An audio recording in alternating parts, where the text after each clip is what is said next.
नमस्कार, आप देख रहे हैं के न्यूज। मैं हूं आपके साथ सोनी चौहान। मुद्दे की बात में आपका स्वागत है। मुद्दे की बात यह कि 2024 का रन इतना आसान होने वाला नहीं है हर एक राजनीतिक पार्टी के लिए।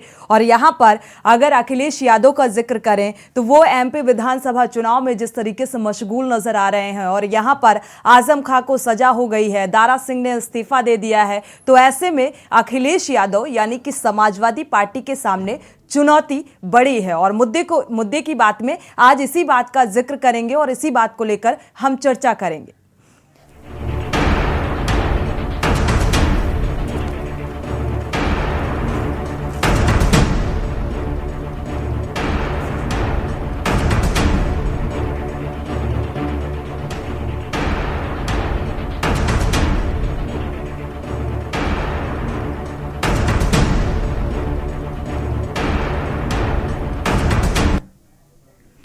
तो विधानसभा चुनाव के बाद से लगातार अखिलेश यादव को झटके पर झटका लग रहा है। नगर निकाय चुनाव में बुरी तरह हारे समाजवादी पार्टी को लोकसभा चुनाव से पहले एक दिन में 2 झटके और मिले हैं।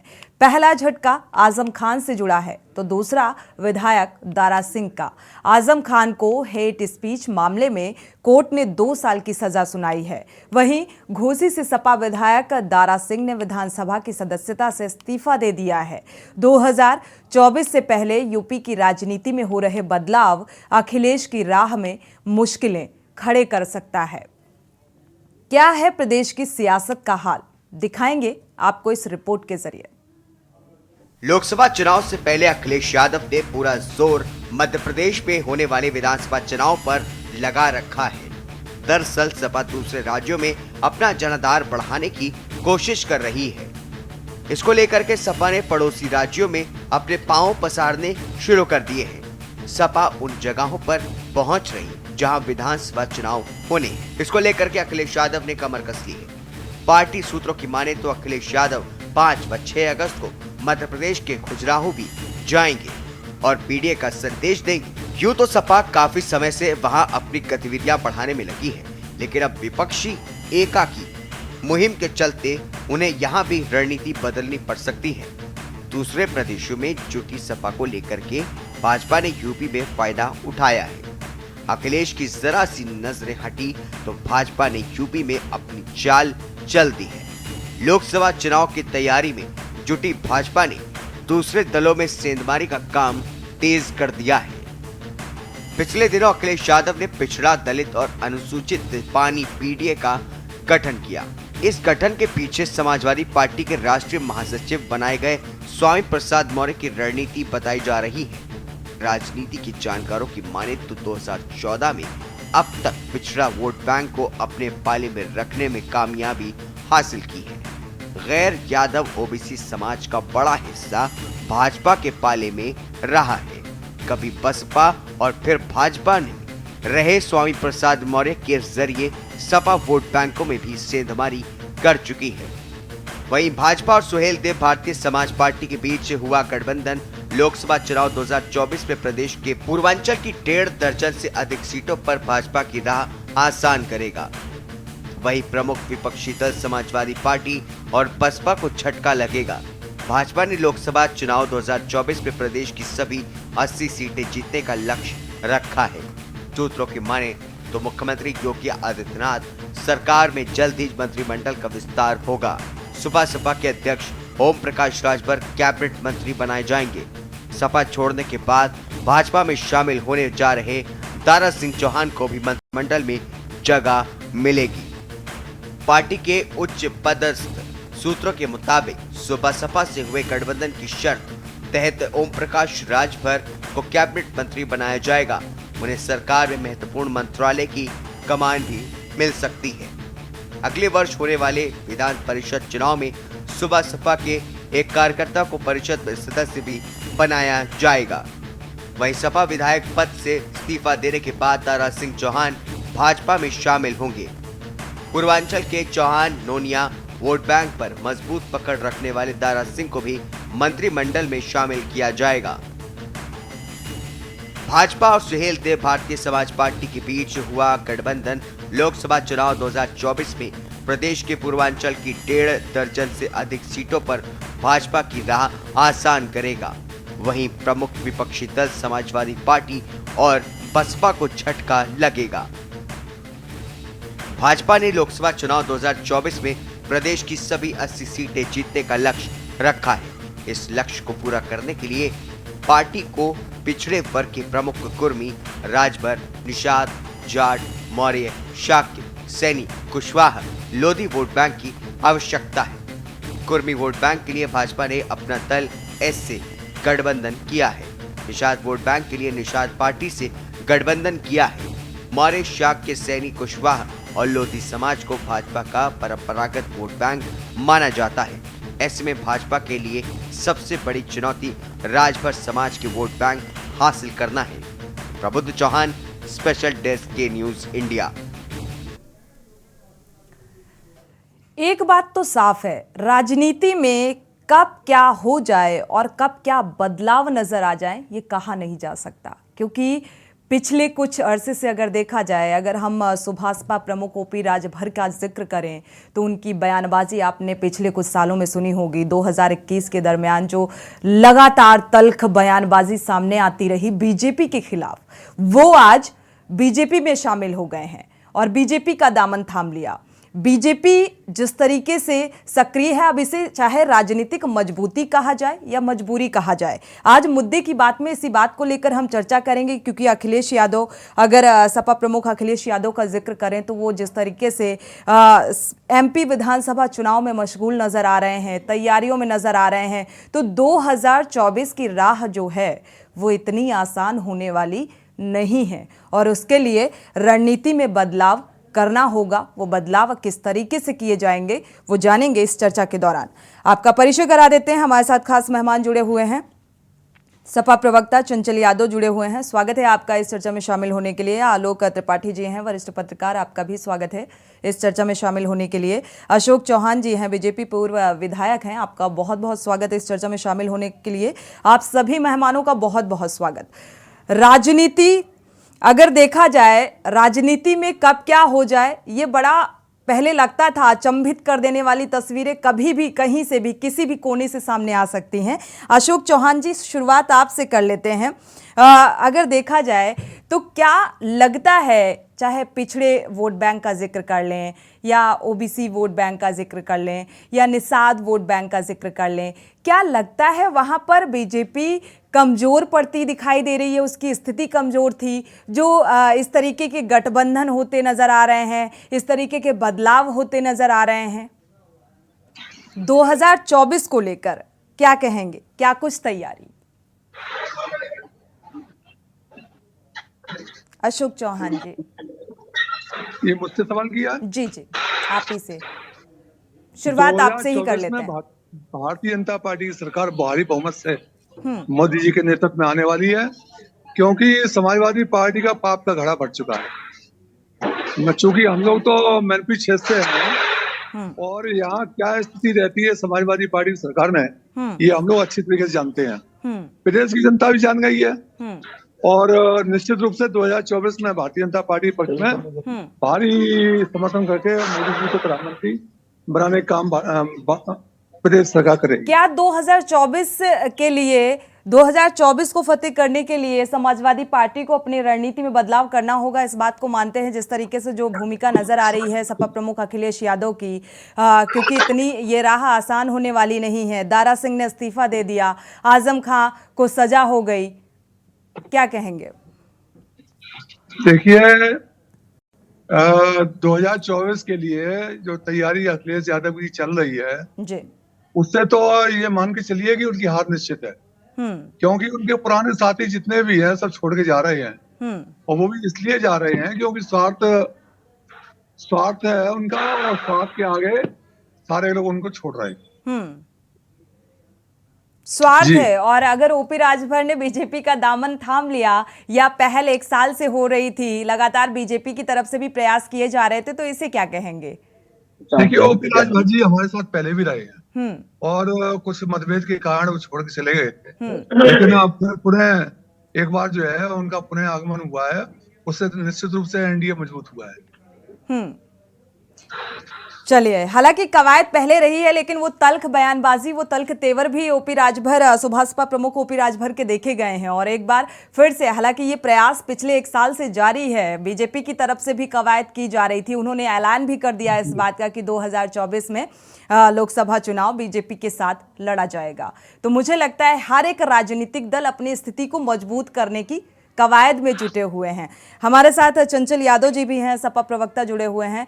अगर देखा जाए, सपा प्रमुख अखिलेश यादव को झटका लगता हुआ नजर आ रहा है जिस तरीके से बीजेपी सेंधमारी कर रही है हर एक वोट बैंक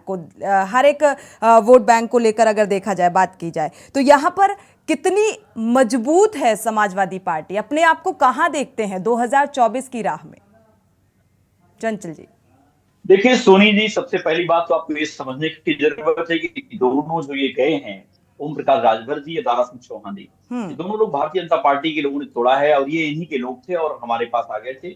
और आपको याद होगा, ओपी राजभर जी, ये वही ओपी राजभर है जब शिवहर विधानसभा में बाप बेटे नामांकन कर रहे थे तो भारतीय जनता पार्टी के गुंडों ने उन्हें पर्चा दाखिला करने से रोक रहे थे, उनके ऊपर हमला किया। समाजवादी साथियों ने खड़े होकर के जो है उनका मान सम्मान बचाने का काम किया। और मेरे पास क्लिप है बकायदा, खुद ओपी राजभर जी बोल रहे हैं। दूसरी बात, 1-2 घटना नहीं है ओपी राजभर जी की, ये वही राजभर साहब हैं जो कहते हैं दुनिया का सबसे कोई बड़ा झूठा है तो प्रधानमंत्री जी को बोलते हैं, दूसरा बड़ा झूठा बोलते हैं, आपको याद होगा, हमारे मुख्यमंत्री जी को।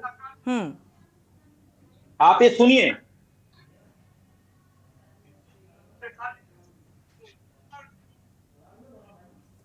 ठीक है, वॉल्यूम बढ़ाइएगा। और मैं चला गया जब नामांकन करा के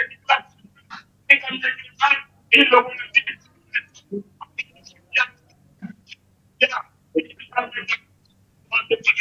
चंचल जी, आवाज क्लियर नहीं है।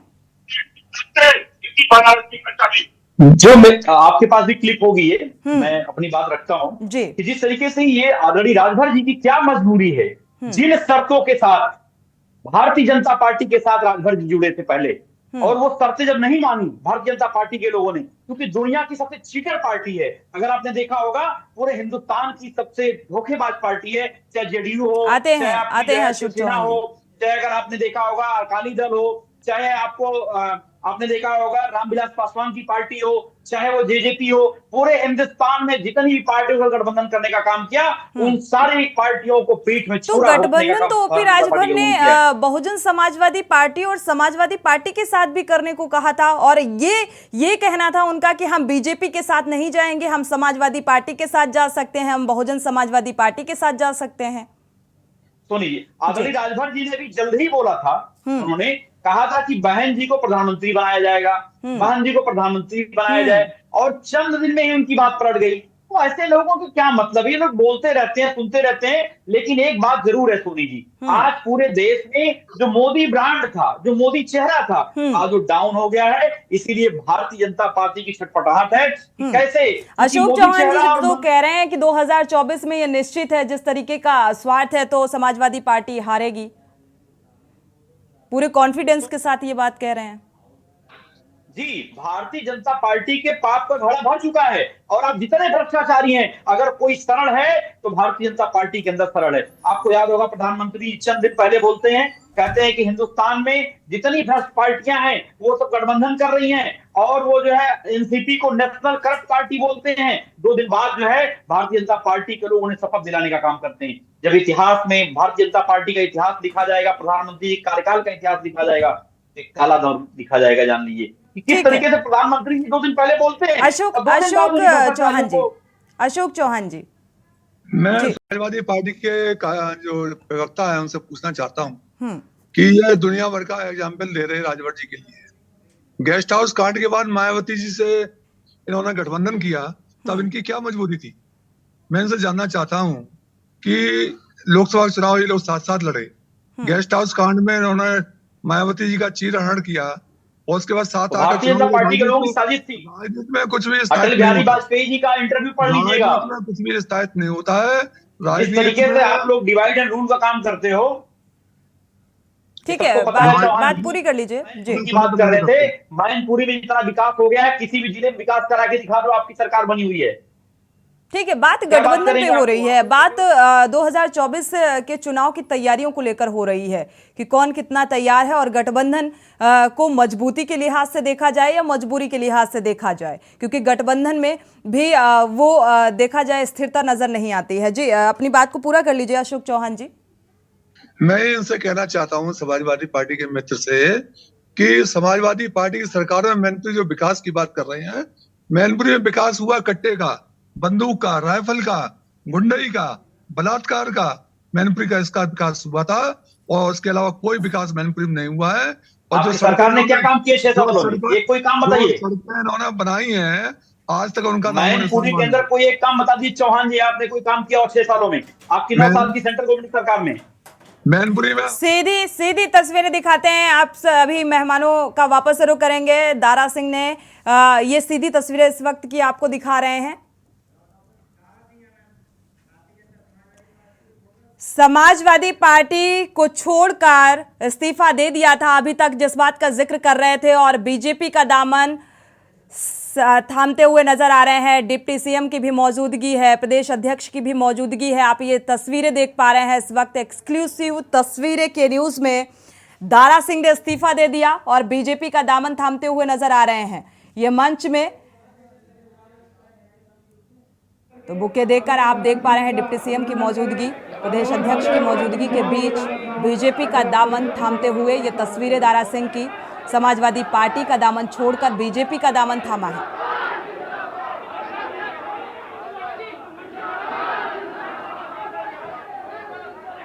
तो बीजेपी अपनी स्थिति को मजबूत कर रही है या ये कहा जाए 2024 के लिए पूरी तैयारी, और समाजवादी पार्टी अपने आप को कहां देखती है ये जानेंगे। ये सीधी तस्वीरें इस वक्त, एक्सक्लूसिव तस्वीरें दारा सिंह को आप देख पा रहे हैं, जिन्होंने समाजवादी पार्टी में जो थे और उन्होंने इस्तीफा दे दिया, अब बीजेपी का दामन थाम लिया। तो इससे पहले ये फेर बदल का दल बदल का सिलसिला शुरू हो गया है, ठीक चुनाव से पहले, ठीक 2024 से पहले।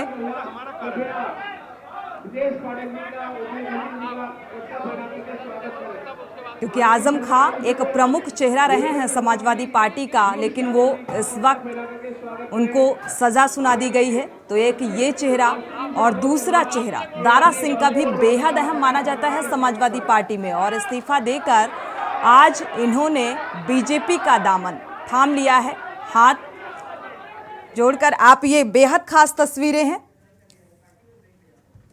तो बीजेपी का दामन यानी कि बीजेपी को ज्वाइन कर लिया है। आगे क्या कुछ स्थिति रहने वाली है इसको लेकर चर्चा करेंगे। यहां रुकेंगे, एक छोटे से ब्रेक के लिए लौटेंगे। जब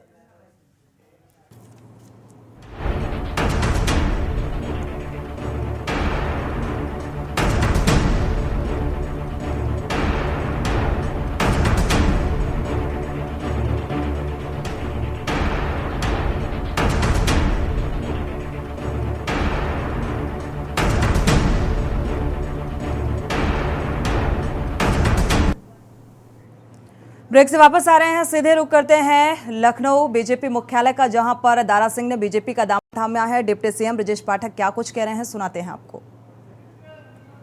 हमारे साथी पिछड़े समाज के बहुत ही वरिष्ठ नेता, मैं कह सकता हूं कि समाज में जिनकी बड़ी पकड़ है, जिन्होंने लगातार समाज के लोगों के लिए काम किया है, ऐसे हमारे जुझारू साथी आदरणीय दारा सिंह चौहान जी ने भारतीय जनता पार्टी परिवार को ज्वाइन किया है। मैं बहुत बहुत हृदय से स्वागत करता हूं, अभिनंदन करता हूं। हम सब जानते हैं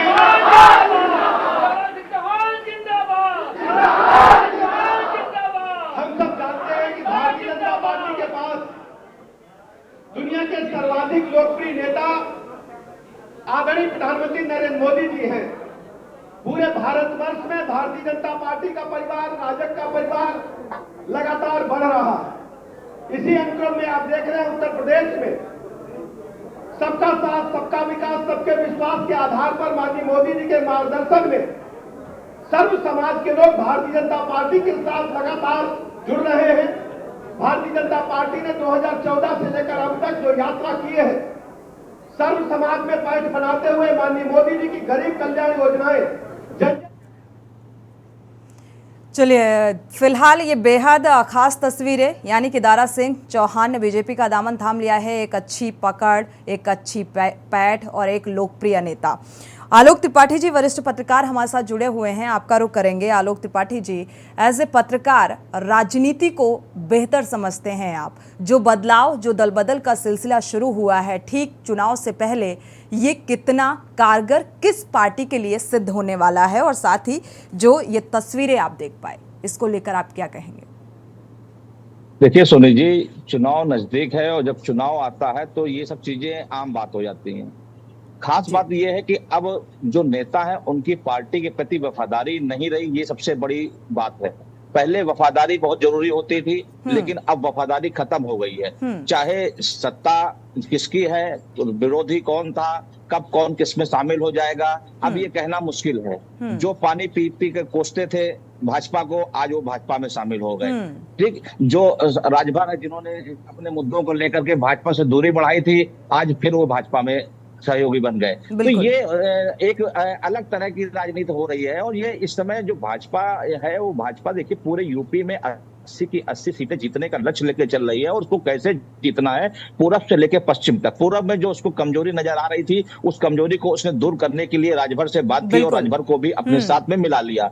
पश्चिम में भी बात चल रही है, पश्चिम में जैन के ऊपर बातचीत चल रही है, लेकिन जैन तभी मना कर रहे हैं कि ऐसा कोई मामला नहीं है। लेकिन अंदर खाने खिचड़ियां पक रही हैं। अगर सीटों को लेकर के सब चीजों का तालमेल बैठता है तो हो सकता है कि कल की डेट में जयंत चौधरी भी भाजपा के सहयोगी पार्टी के रूप में शामिल हो जाए। तो ये एक अलग तरह की राजनीति है, सत्ता प्राप्त करने की राजनीति है, विजय प्राप्त करने की राजनीति है। विजय कैसे मिलेगी, किसके साथ मिलेगी, किसको लेके मिलेगी, किसको बाहर करके मिलेगी, वो मायने नहीं रखता। पहली चीज। दूसरी चीज क्या है, समाजवादी पार्टी का जो पिछला अगर रिकॉर्ड देखिए तो उनके साथ जो गठबंधन के लोग रहे हैं वो किन्हीं न किन्हीं कारणों बस अलग होते रहे हैं। और ये पिछली जो चुनाव हुए थे, विधानसभा के जब चुनाव हुए थे, तब देखिए एक माहौल बन रहा था कि समाजवादी पार्टी यूपी में वापसी करेगी और सत्ता में आएगी। और उसको देखते हुए भाजपा से और भाजपा के सहयोगी दल के नेता बड़ी संख्या में भाजपा छोड़ करके समाजवादी पार्टी में गए थे, जिसमें ये दारा सिंह चौहान जी भी थे।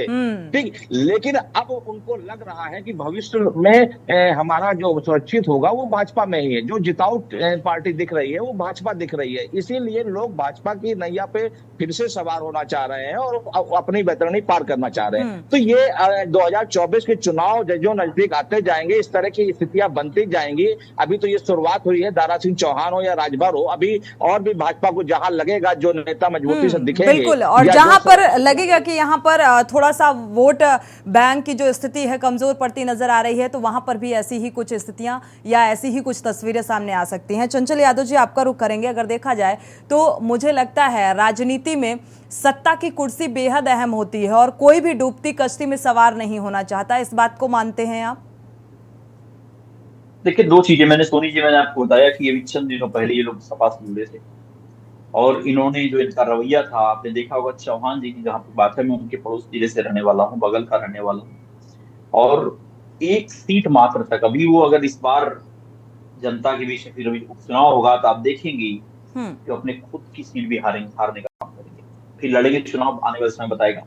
दूसरी बात यह है कि ऐसे लोगों को जनता ने मन बना लिया है सबक सिखाने का। आपने देखा होगा जिस तरीके से महाराष्ट्र के अंदर जो ये भगौड़े हैं, जो जगह जगह भाग रहे हैं, जो जा रहे हैं आ रहे हैं, आपने देखा होगा जो भी चुनाव हुए हैं शिवसेना को दो फाड़ करने के बाद शिंदे गुट में, और सरकार की हालत वहां पे क्या है आज। ठीक है, हम महाराष्ट्र का जिक्र करें, हम राजस्थान का जिक्र करें, कर्नाटक का जिक्र करें, लेकिन यूपी का अगर जिक्र करें, यहाँ पर कहते हैं सत्ता की कुर्सी का जो रास्ता है वो यूपी से होकर गुजरता है। तो यूपी की जो स्थिति है, अगर हम उसको लेकर चर्चा करें तो समाजवादी पार्टी की मजबूती क्या है, अपने आप को कहाँ देखती है 2024 के लिहाज से?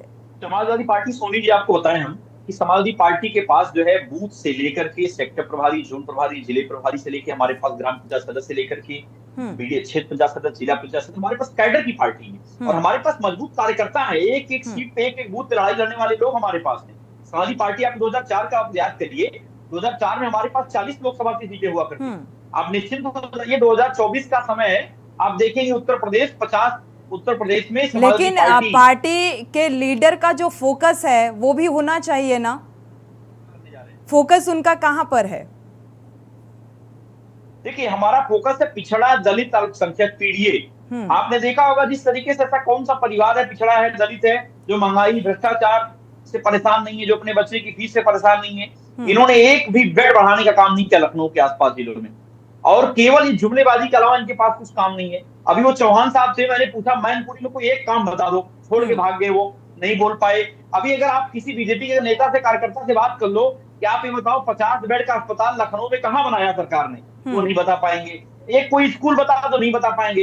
ये झूठे लोग हैं। आपको याद होगा प्रधानमंत्री अमेरिका जाते हैं, क्या कहते हैं कि प्रतिदिन हर एक ITI कॉलेज बन जाता है, हर सप्ताह में यूनिवर्सिटी बन जाती है, हर महीने में एक IIM और IIT बन जाता है। तो ये झूठों का इतना बड़ा गिरोह है, इनसे लड़ने के लिए जो है समाजवादी पार्टी उत्तर प्रदेश में एकदम बहुत मजबूती के साथ आगे बढ़ रही है। और आप देखेंगी कि 80 लोकसभा सीटों पर समाजवादी पार्टी स्टैंड करके इनको हराने का काम करेगी। ठीक है, हम वरिष्ठ पत्रकार भी हमारे साथ जुड़े हुए हैं। आलोक त्रिपाठी जी, आपका रुख कर लेंगे। जैसा कि समाजवादी चंचल यादव जी को आप सुन पा रहे होंगे, हमारे पास मजबूत कार्यकर्ता हैं, मजबूत जो कार्यकर्ता हैं, नेता हैं, जिनके दम पर ये 2024 का चुनाव जीत जाएंगे। देखिए सोनी जी, जिस तरह से चंचल जी ने कहा, बहुत अच्छी बात है। अनम्यूट करिएगा सर। विधानसभा चुनाव में जो लहर थी, जो सही अर्थों में कह सकते हैं समाजवादी पार्टी के पक्ष में काफी कुछ लहर थी, माहौल था। और इसका राजनीतिक दलों ने, जो भाजपा में हो या सहयोगी दल हो, उन लोगों ने भी इसका आकलन किया और अधिकारियों ने भी आकलन किया। और यही कारण था कि चुनाव के दौरान, विधानसभा चुनाव के दौरान समाजवादी पार्टी में कई दलों के नेता शामिल हुए। लेकिन उस चुनाव में भी समाजवादी पार्टी की कुछ कमियों से, कुछ गलतियों से वो चुनाव में भी वो बाहर हो गए और भाजपा ने फिर से यूपी में सत्ता हासिल की। तो ये अगर कहा जाए कि समाजवादी पार्टी का कैडर बहुत नीचे तक अभी भी बहुत मजबूती में नहीं है। आज भी बहुत सी ऐसी कमियां हैं। नो डाउट कि समाजवादी पार्टी सरकार ने यूपी में और ये खासकर लखनऊ में बहुत से विकास कार्य किए, लेकिन अगर विकास कार्यों से ही अगर सत्ता मिलती तो शायद समाजवादी पार्टी को फिर से सत्ता में आना चाहिए था। तो ऐसा नहीं हुआ। तो जो कैडर का मामला है, कैडर में भाजपा ने, देखिए भाजपा एक एक फूक फूक के कदम रख रही है। उसको मालूम था कि पूर्वांचल से लेकर पश्चिमांचल तक मेरी कमजोरी कहाँ है। उस कमजोरी को उसने दूर करने के लिए चाहे राजभर हो, विपक्षी एकता का भी डर है। बीजेपी को विपक्षी एकता का भी डर है। हाँ, तो उस विपक्षी एकता की जो मीटिंग हुई, उससे उनकी तो मीटिंग पहली हुई और मीटिंग में ही भी कुछ नहीं निष्कर्ष निकला, लेकिन भाजपा ने तो उसका एक जवाब दे दिया कि समाजवादी पार्टी में जो गए थे उनके विधायक, जिनका वहां पे एक वजूद था, जीतने की स्थिति थी, उनको अपने पार्टी में शामिल किया। दूसरा, उन्होंने राजभर को अपनी भाजपा में सहयोगी बना लिया। तो जो पूर्वांचल की स्थिति को मजबूत कर लिया। जी, ये तो पूर्वांचल की जो कमजोरी थी भाजपा ने उसको राजभर को और दारा सिंह को मिलाकर के मजबूती किया। अब उनका लक्ष्य पश्चिम है, पश्चिम में भी वो खाली नहीं बैठे। तो समाजवादी पार्टी विपक्ष की राजनीति कर रही है और विपक्ष में मजबूत स्थिति में है, लेकिन आज भी वो भाजपा को टक्कर देने के लिए काफी अंतर है। उसके लिए उनको और मीटिंग करनी पड़ेगी और मंथन करना पड़ेगा और निर्णय करने पड़ेंगे कैसे उसको जीता जाए, कैसे उनको हराया जाए। इतना आसान नहीं है। बिल्कुल चंचल यादव जी, आपका फाइनल कमेंट ले लेते हैं, क्योंकि 2024 की राह इतनी भी आसान नहीं है जिस तरीके से समाजवादी पार्टी ले रही है। एक तरफ विपक्षी एकता है, दूसरी तरफ बीजेपी की सेंधमारी है, वो अपनी स्थिति को मजबूत करने में जुटी हुई है और आप महज जीत का दावा कर रहे हैं। तैयारी क्या होगी आगे? देखिए सोनी जी और हमारे साथी वरिष्ठ पत्रकार जी भी हैं, जिनका भी एक अच्छा अनुभव रहा है। आप मुझे एक सी बड़ी ईमानदारी से बताइए, इतना नैतिकता को ताक पर रख करके, इतना नीचे गिर करके जो इस तरीके से आज भारतीय जनता पार्टी के लोगों को जोड़ रहे हैं, जो कोई कुछ भी मांग रहा है उसे किन्हीं भी शर्तों के साथ, चाहे जो कुछ भी हो, वो सारी की सारी शर्तों मान करके आप जनता के बीच में जा रहे हो। इसका मतलब यह है कि आप अंदर से डर गए हो। आपको डर लग रहा है कि भाई आप जो अब ये मोदी चेहरा वो कारगर नहीं है, अब कारगर नहीं रहा। 2024 के लिए हमें जो है अपनी तैयारी का जिक्र करिए। मोदी चेहरा कितना कारगर होगा आने वाले समय में वो वक्त बताएगा। फिलहाल समाजवादी पार्टी की क्या तैयारी है 2024 के लिए? देखिए, मैंने बताया कि समाजवादी पार्टी आरएलडी, हमारे पास जो अपना कमेरा दल है, अपना दल कमेरा वाला पार्टी है, दोनों गठबंधन मिला करके और जो समीकरण बन रहे हैं, कांग्रेस के साथ समीकरण बन रहे आने वाले समय आप देखेंगे जो विपक्षी एकता होने जा रही है, आपको ये दिख जाएगा। पूरे देश से बीजेपी और एनडीए मिला के 100 सीट भी पार नहीं करेगी, क्योंकि ये हिल गए हैं पूरे आपने कर्नाटक को, मध्य प्रदेश के अंदर आप चले जाओ, राजस्थान चले जाओ, महाराष्ट्र में इनकी हालत बद से बदतर है, बिहार में बद से बदतर हालत है। और ये 5-6 ठीक है चंचल जी, समय इतना ही है फिलहाल, समय इजाजत नहीं देता कि चर्चा को आगे बढ़ाएं। शुक्रिया आपका इस चर्चा में शामिल होने के लिए।